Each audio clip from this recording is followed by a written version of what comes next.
So you can ask yourself, how do you want people to feel when they wear my clothes, or how do you want people to see your brand? It's definitely a more personal and creative thing for you to work on, which is fun. And how do you want people to see you? How do you want people to see you in social media as well? That's another part of brand personality. Um, is there a certain voice when you write in your social media comments and things like that, when you post things? Um, it very much, brand personality very much influences how your potential customers will relate to you and your brand. So I think the best advice is to be you, to be authentically you for this one. And number three, for brand associations is a very important factor. Brand association means all the elements around your brand and your customer experience around your brand. So this can include advertising, collaborations, your brand's events, or any other business your brand is linked to. One example of this, if you were to use a KOL to do some Instagram promotions, you have to ask yourself, does this KOL have the same message that you want for your brand? Or will they reflect well on your brand? They give the same vibe as your Yes, definitely. personality. And that you see for your customers as well. And if you are holding events, you hold events in places that reflect your brand aesthetic? Even the people that work for your brand, they need to boost your brand image and also send the right message for your brand. So brand association is about everyone around your business, and that also having a good reflection on you and your business. So if you want, also there's another example that I can give, if that a lot of brands are now getting involved in social causes and making sure, you have to make sure that the message that you're giving through your brand is what you want to achieve. An example of what is on the slide at the moment, from the Black Lives Matters movement came. We, for L'Oreal, who I was working for at the time, all brands were posting on social media about Black Lives Matter. But when the post didn't come from the aligned brand message, it got a lot of negative feedback from the public, as you can see in the slide. So even big companies need to be careful of when we get involved in social causes, anything like that. You have to make sure that you protect your brand as well. So you don't need to, put a message out for everything. You have to be true to what you want your message to be. It's actually very important, as people now prefer brands to be, sustainable, ethical, and also aligned to charities and causes. But you have to make sure that all your social media, your advertising, or anyone or any organization around your brand that your brand collaborates with is a good match for you and your brand. So yes, very important one. Number four. For brand image, I think it's about perceived quality. Your products and the services linked with your brand have to be on point with your target market. If you aim for the luxury market, all the elements of your products have to be high-end, very high-end. Not only your products, but also your customer experience around your brand.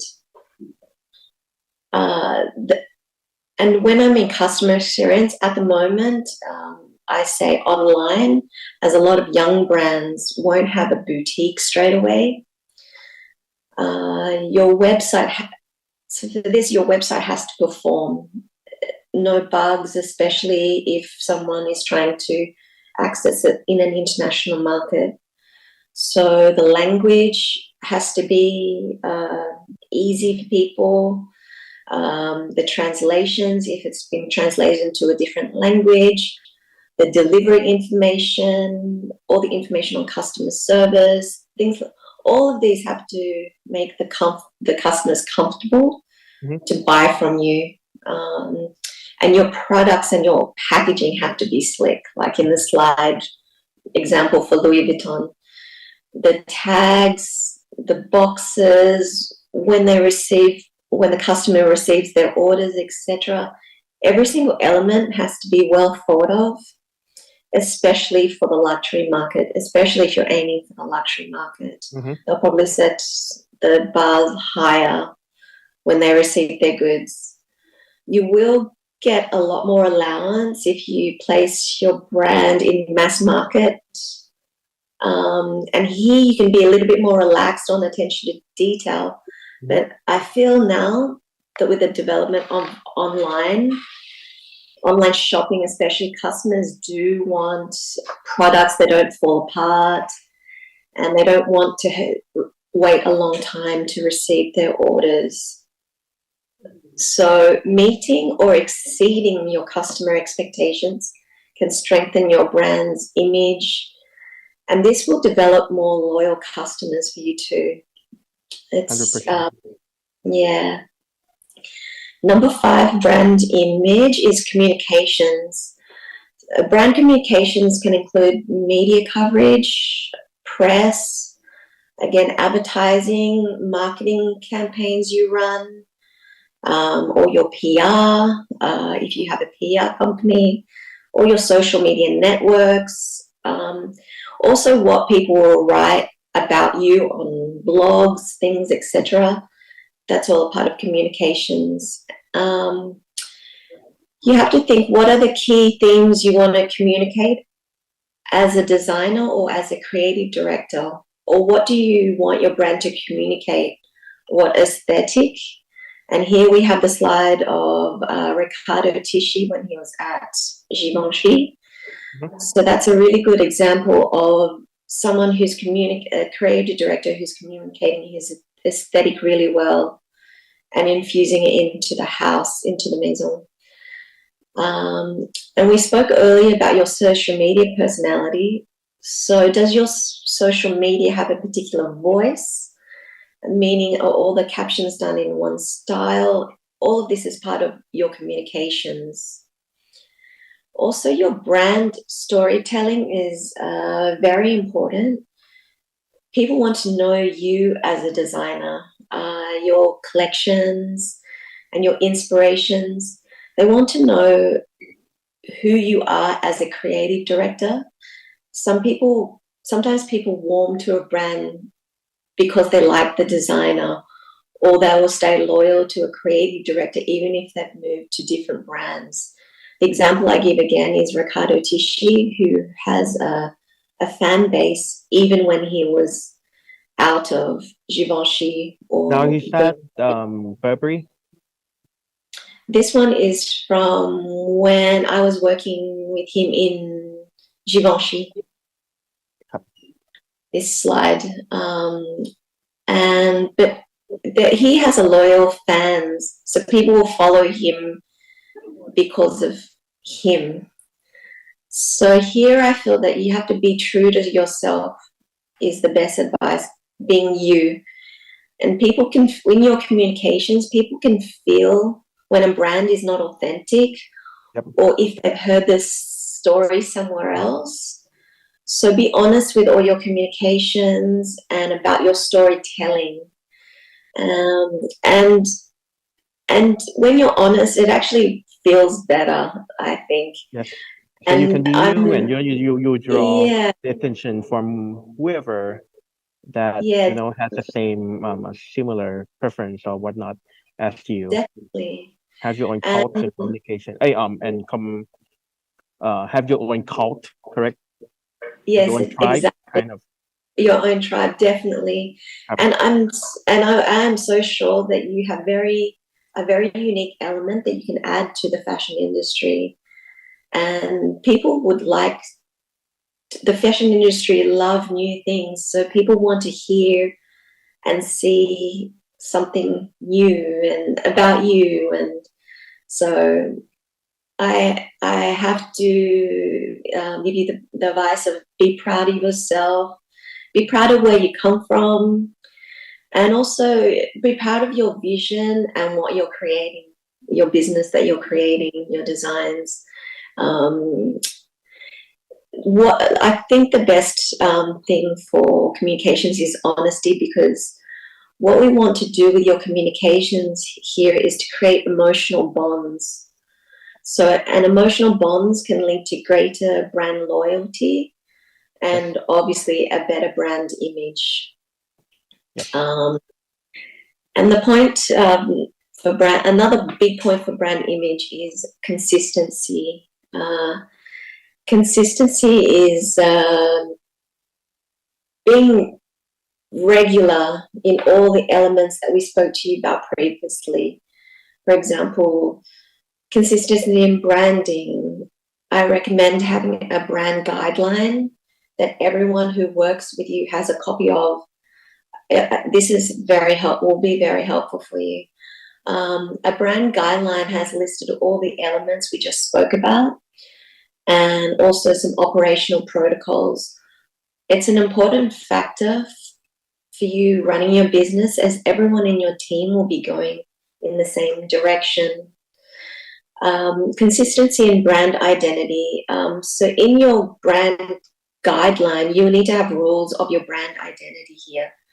For example, you can say to everyone in your team, you want everyone on your team to use a certain font for their communications, or you want everyone to have the same signature. It doesn't mean you can't change things in the future, but things have to be regular in your business for you to drive a message home. And another excellent example I can give you is when Yves Saint Laurent rebranded to Saint Laurent. So when their logos changed, their offices worldwide had to change their paperwork logo, or even everyone's email addresses changed. Their email signatures changed, and everything, right down to the wrapping paper in the boutiques, the stickers. So this is a really nice. It's a really nice touch for the luxury market, and it's something that you could adopt as well for your business. And I feel like consistency in your brand personality is very important as well. So when you launch your brand, so example, if you launch your brand and you say you're an innovative brand with a futuristic aesthetic, it would be a good idea to continue this through the next season's collections. So here we show you Rick Owens again, who has a very definite aesthetic, even if it's not the same collections, you can see that it's still him. If you don't have the same flow, you'll start to confuse your potential customers. Okay. And also the buyers from major department stores, they will start to get scared. They would like to see that you have a view, a look. But this doesn't mean that you can't change inspirations for your collections. You have to stay with one thing. It just means that you have to still keep that same brand personality that we spoke about earlier. That's why you have to be really true to yourself. Yeah, I think so too. And when you have your similar aesthetics for each collection, you'll develop a lot of a tribe, like what you said, and also customer loyalty, which is what we aim for you to create for your businesses. Yes. Consistency in brand associations. You can see in companies like consistency in brand association. You can see in companies like Lancome here. Julia Roberts has been an ambassador for over 10 years, and I've had the privilege to work with her. And you can see it in also companies like Louis Vuitton.